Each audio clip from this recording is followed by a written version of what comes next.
ಹಾಗೂ teaching staff ಯಾರಿಲ್ಲ, teaching ಮತ್ತು ನಾನ್ ಟೀಚಿಂಗ್ ಸ್ಟಾಫ್ ಯಾರಿಲ್ಲ, ಈ ಆಡಿಟೋರಿಯಂ ಅವ್ರಿಗೂ ಸಹ ನಮ್ಮ ನಮಸ್ಕಾರ.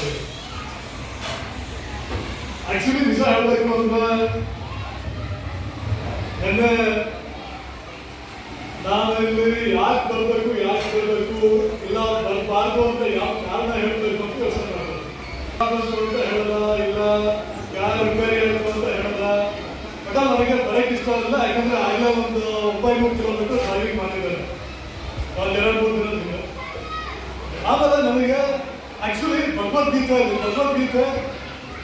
ಭಗವದ್ಗೀತೆನ ನಾನು ಬರೀ ಒಂದು ಶಬ್ದದಲ್ಲಿ ಹೇಳಬೇಕು ಅಂತ ಹೇಳಿದೆ.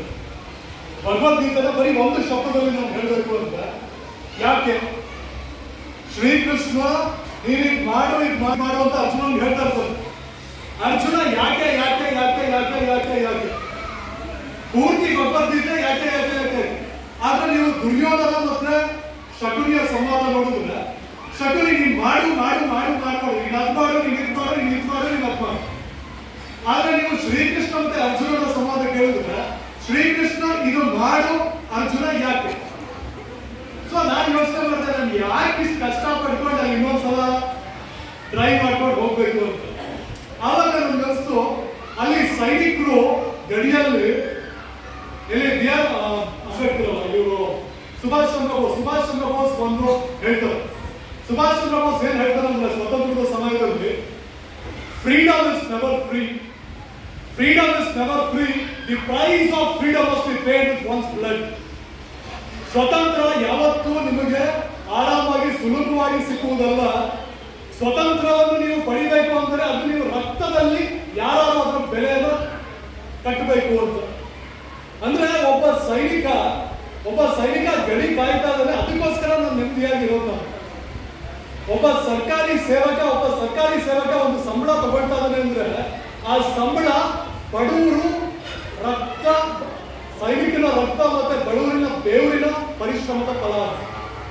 ಸೊ ನಾನು ಒಬ್ಬ ಸೈನಿಕ ಮನೆ ತಂದೆ ತಾಯಿ ಎಲ್ಲ ಬಿಟ್ಟು ಅಲ್ಲಿ ಗಡಿ ಕಾಯ್ತಾ ಅವ್ನ ಕರ್ತವ್ಯ ಮಾಡ್ತಾ ಇರುವಾಗ ನಾನು ಇರೋದೇ ಬೋಧನೆ ಮಾಡಿದ್ದೆ.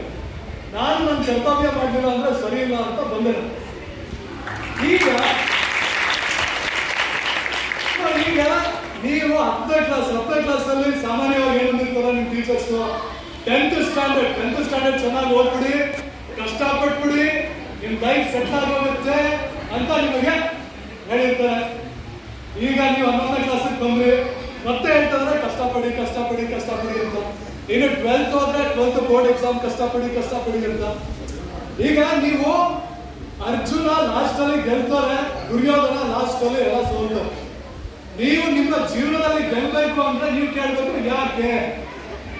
ಅಲ್ಲ 10ನೇ ಕ್ಲಾಸ್ ಅಲ್ಲಿ ಕಷ್ಟಪಟ್ಟು ಹೋಗ್ಬಿಡಿ, ಲೈಫ್ ಸೆಟ್ಲ್ ಆಗೋಗುತ್ತೆ, ನೀವು ಖುಷಿಯಾಗಿರ್ತೀರಾ, ಹಾಗೆ ಹೀಗೆ ಅಂತ ಹೇಳೋದು ನಿಮ್ಗೆ. ಈಗ 11th ಬಂದಿದ್ದೀರಾ,